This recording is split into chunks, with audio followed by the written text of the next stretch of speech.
Okay, I'll start sharing my screen. And yeah, 480 again.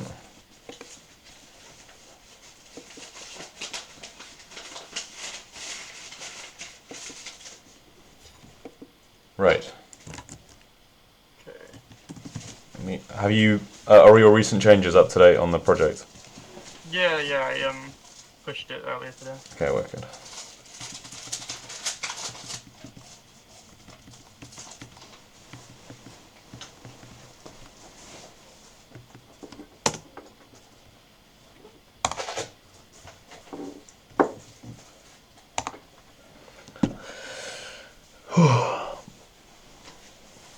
I splashed out on Ultimate Edition, so I've now got all the advanced features of IntelliJ, like nothing that's Which relevant. ones? Like, uh, what do you get? You get databases, and you get JavaScript support, and all this other Whoa. wicked stuff. How much was it? It's like £14 a month or something. Oh, that's not bad at all. It doesn't sound I bad, thought but it was gonna then be a then bit it's more like it's like interesting. 140, it's like £140 a year, and you're like, oh shit, that's kind of expensive, you know. But when you phrase it in a different way, it's like, it's not so bad. Yeah.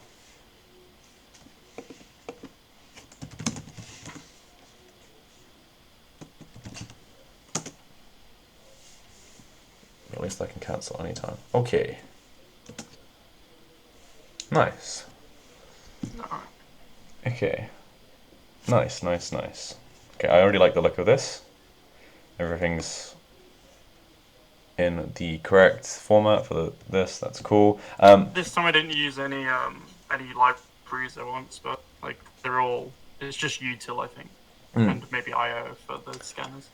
There is something I could talk about here with these paths, but maybe I'll discuss if we need more stuff to talk about. I'll mention these, but otherwise I Yeah, will that's cool. blaze ahead.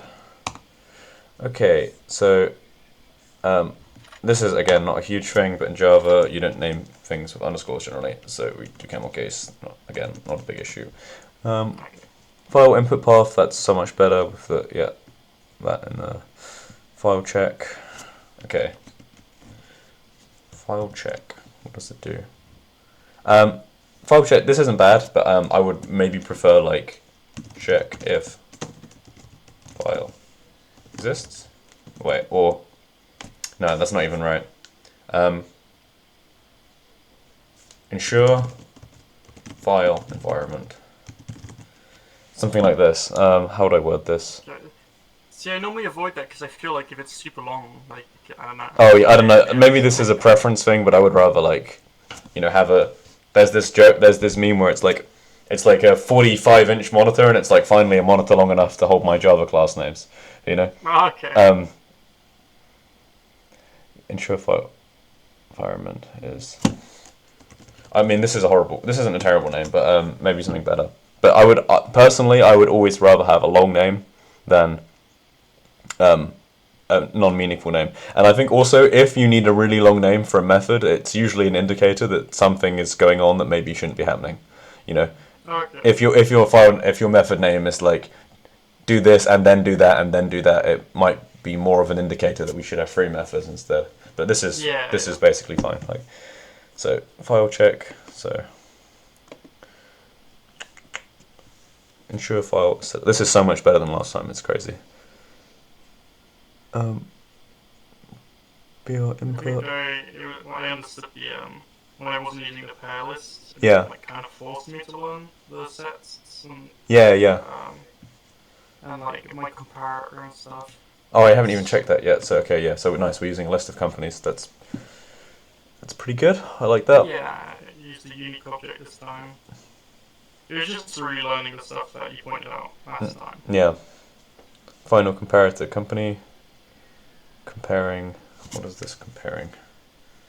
There's a redundant pair of brackets here. Again, that's super like nitpicky. Who cares? But Yeah, I'm it's fine. just checking that to be sure. And oh, is this a static import? Wait, where Which is is this? this? I'm trying to figure out this comparing. It's just comparing the company I object see. But against so it's like the. Yeah. So it's like a static import. Sorry. Okay. So what we've done here is we've got like a static import of comparing, right? And what that means is like we're importing the method itself rather than the object. So what I prefer to do is it kind of makes it clearer where things are. Is like this, and then this becomes that, and then I can just do um, comparator dot comparing, Cool. and then it's clear that this comes from a different class. Cool. Can you zoom in a bit? Just Oh, sorry, mate. Yeah. no worries. That's better. On the recording, it's totally fine. Like I rewatched the recording last time just to make sure. Sorry. Find your comparator company compare. Yeah, that's fine basically. So remove company headers. Yeah, because there's the Yeah. So. Last time I did it weird. I just made the loop shorter, but this time I thought I'd actually remove it from the index. Yeah. Be nicer. I think this is good, but this might not actually work. I think because the way we're sorting is we're sorting by company country, right? Yeah. So we do this after we sort. Oh, we should do it before. Yes, if we do it before, then we ensure that. I mean, it could still work. I don't know. It still worked. I tested it, but Okay. I guess that's just like a luck thing. Yeah, it's basically because it could also put null countries at the end. I should have done it first. That makes way more sense. Yeah, no, but I always know it's going to be the first index. Yeah. Okay. Wait, company size index. This is removing the last line. Oh, I see. So that's why you. Yeah. So now it's even easier because now we can just because null was going at the end, right? So now we can just do remove 0. Yeah. Because headers are always read first, and it's an array list, so it keeps its order. Int I while I company size. Yeah. Okay. Let's try and make this a 4i. So create iteration loop. And I was trying to do like you do for there's something still in a array or so. Yeah. A for each. Confused.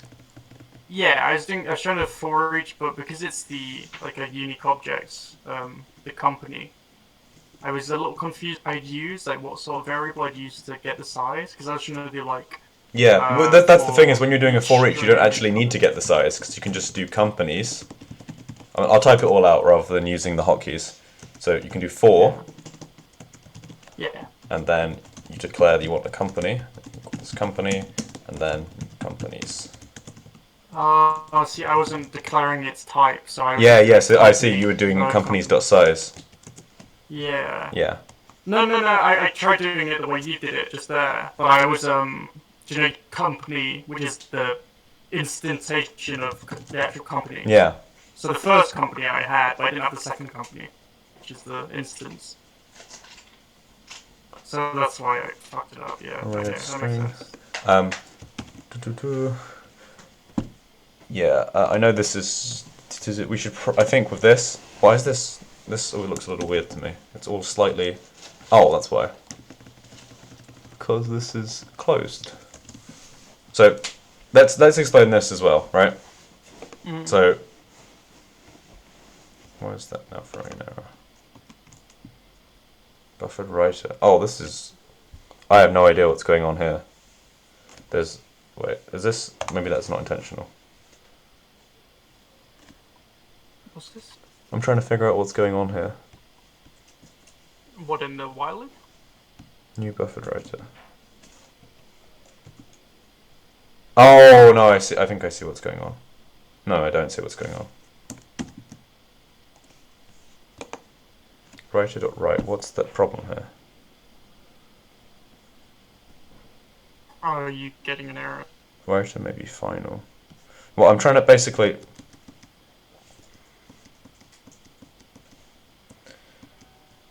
And then there's a. I figure this has been taken from. This is like. This is pretty much what I did last time for the writing too. So yeah, I'm just confused by this buffered writer. It's like you're declaring an inner class here. Do you see? Like, you've got a buffered. You're creating an instance of buffered writer, which makes sense to me. Yeah. and then we're creating like, when you do this,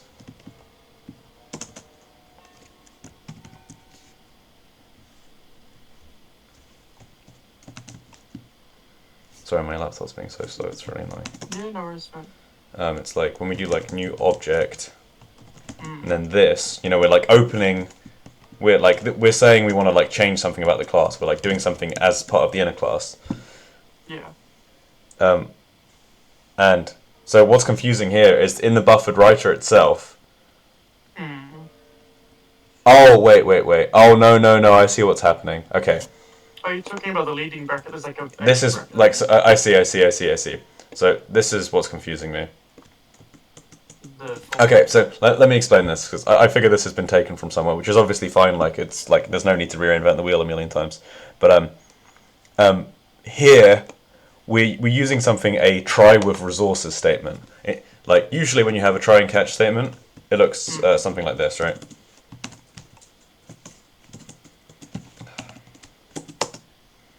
It looks like try, do X, catch, exception. How familiar are you with try and catches? Are they pretty fresh in your brain, or should I go over that quickly? I understand the concept. It's just for like error handling, and with certain like methods and classes used, you have to use them. Yeah. I'm not sure Yeah. what determines that. Okay, so basically certain methods. For example, let's do an example. I like the whole idea of just looking into classes. So what we're doing here is when we do one of these methods, I think it will be writer.newline or writer.write. Yes. So this method here throws an IO exception. Okay. So when we say something throws an exception, we're basically saying we don't want to handle this exception here, but later on we're going to have to deal with it. And that's what the catch is. And exactly. And so when we're setting out this catch, we're saying, okay, if we have the error, because this IO exception is thrown, if there's an error here, we have to do something about it. And so what we're deciding to do about it is we're saying we just want to log this error. But in other cases, you might want to be like, oh, okay, it's a critical error, so we're going to exit the program or whatever, right? Yeah. Or, do whatever. So that's why that's happening here. So that's what usually happens in a try and catch statement. Now, then, sorry, this is getting a bit complicated, but the way this is implemented, we need to kind of go through things. Yeah, so, that's cool. And then log, okay? So that's a typical example. Now we're going to go into a sort of a more complicated thing, which we need to get into to explain this whole, this specific try statement. So,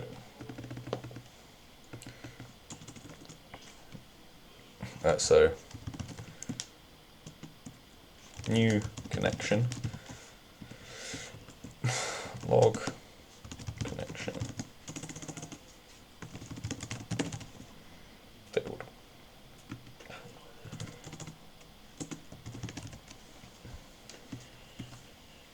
Okay, so here we have the same kind of thing, but sometimes we like open a connection, and what we need to do, or we open, for example, here we're opening like a stream or a writing, like a writing stream basically, and what we're saying is like read from this file, keep this file open, and so what we have to do in these cases is we have to close. So for example, there's a method in writer. I think this should work. Yes, right? So usually we want to, once we're finished with the writer, we want to close the writer. Otherwise we're going to cause a memory leak, because every time we go through this and we open a new writer, we never close it. Right? Oh, okay. And so we just open it, we're building and building more memory and more memory and more memory. And so what we do is we can have these try catch finally. And the way a try catch finally works is the finally will always happen, right? So if the try is successful and there's no error, it will go to the finally. If the catch is if it fails and it goes to the catch, it will still go to the finally. And this basically ensures that we are dealing with closing this element, right? So that we're not. Now the reason this is relevant, and we need to talk about this here, is these writers are they need to be closed when they're done.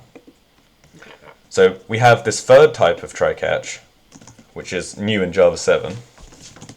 Well, I say new in Java 7. It's like new from like 100 years ago at this point. But where we do basically try, and then at this point we can declare like new connection. I'm using that as an example, right? And then we can just do whatever.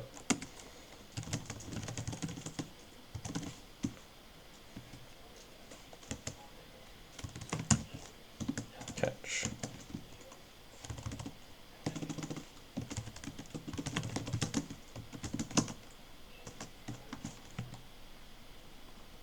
Log. To be clear, we're doing whatever with connection. Now, in this instance, when we sort of add this, a try catch with resources, if this is if these things are auto closable, it means that we don't have to declare connection.close. Okay. So it does it automatically for us. So this is why I assume we've got this here, and this so we've got a file writer and a buffered. So this is why I was confused, because I was like, why is the buffered file writer? And then I realized there was another bracket, because it would look like this. This kind of makes it more clear to me. Yeah. Is we're saying that way, so it auto closes the streams. yes. Well, yeah, exactly. I see. So it closes the file writer and the buffered writer. That's why Cool. things work like that. And yeah, so I guess like can you see anything wrong with this? Like just in terms of if anything to do with code style or anything like.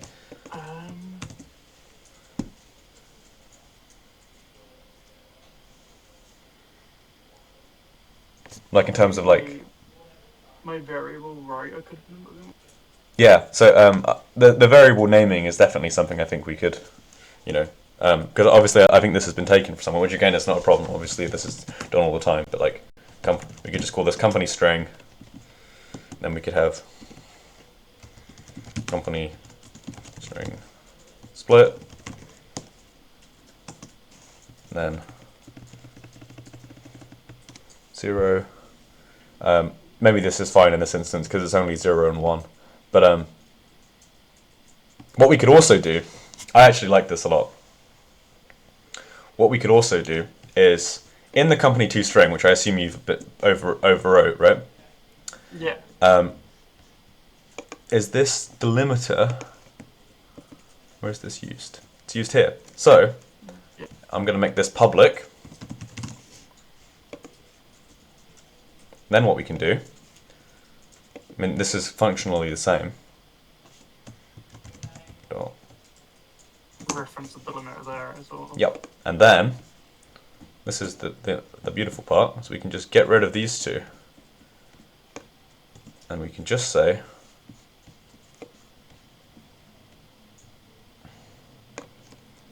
company toString. Because what you were doing is you were basically saying, get the company name, get the... because it's CSV. Yeah. Just split it anyway. Yeah. And if you want to be even fancier, I don't know, I think this should work. So this is obviously the carriage character, and then I think you should just be able to do that. Huh. What did you say the character's called, sorry? It's like carriage new line. It's strange. Let's just call it new line, because... And I also think a better way of doing this is right now, inside of this try catch, we're like every iteration, we are opening a file writer, opening a buffered writer, closing a buffered writer, closing it, doing it over and over and over again for every company. Yeah. So if we just quickly move this inside, I don't know if this will actually let me do it. It seems like it won't.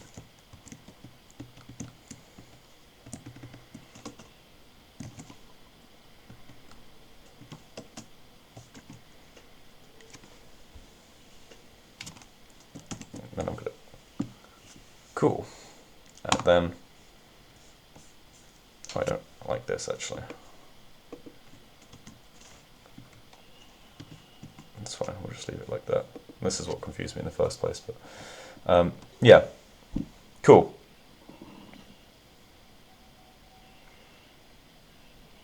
I think that work. But this is good. Other than that, like everything here is really good.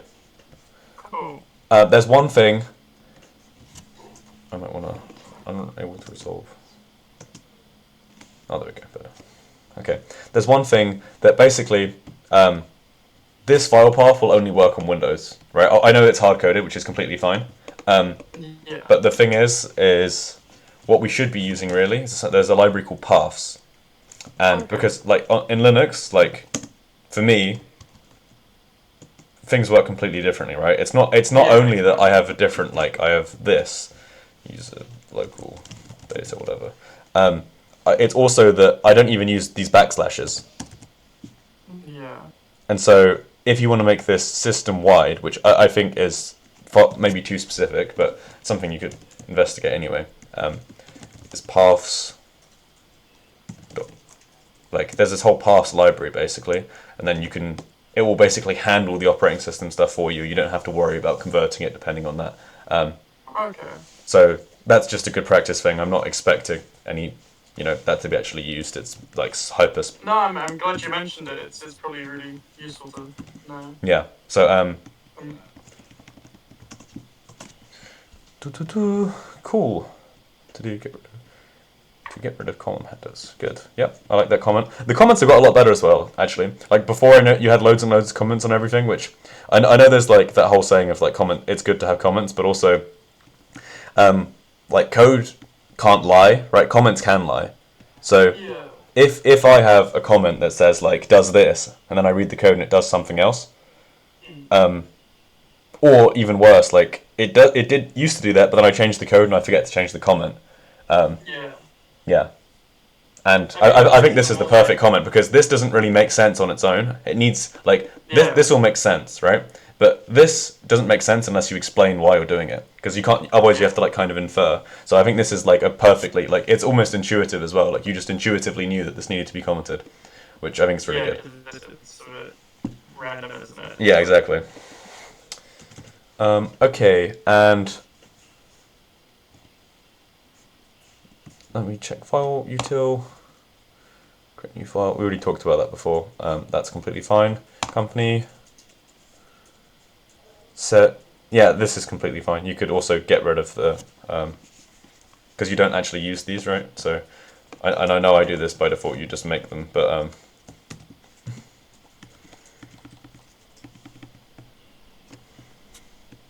then you can make these final, which means like it's only declared in the like we can't. You understand final, right? It's like you can't change it once it's been declared. Yeah, it's like a constant one. Yeah, yeah.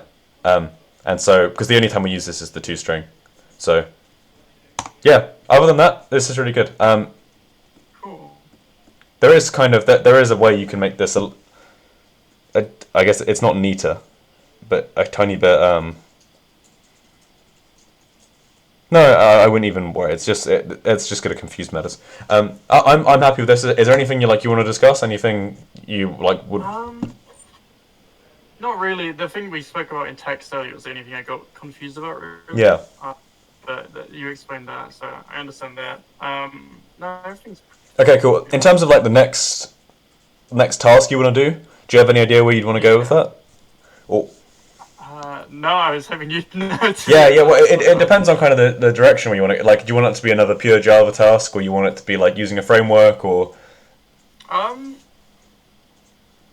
I could use a framework. I haven't done used any frameworks at all, so yeah, that could be really cool because I've not done anything like that.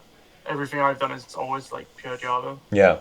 With the exception of I think maybe let's build up on I like the idea of we have an application and we keep building on it week by week. We make it more complicated and do different things, and then we eventually extract it into a framework, and then we keep building it, and then eventually it becomes like this model product that Yeah, that seems like it'd be really useful for me, like seeing how that development cycle would happen.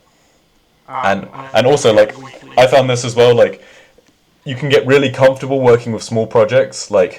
If you only ever, for example, on my personal projects, I'd only ever do personal projects that would last a few months, and then you get really warmed up on that skill set. But when you're doing projects that I've started doing projects that are lasting like getting into years now, and it's like, oh shit, I'm running into all these problems I never encountered. So I like the idea of tackling different problems inside of the same project to sort of like see the problems of scale that start coming up.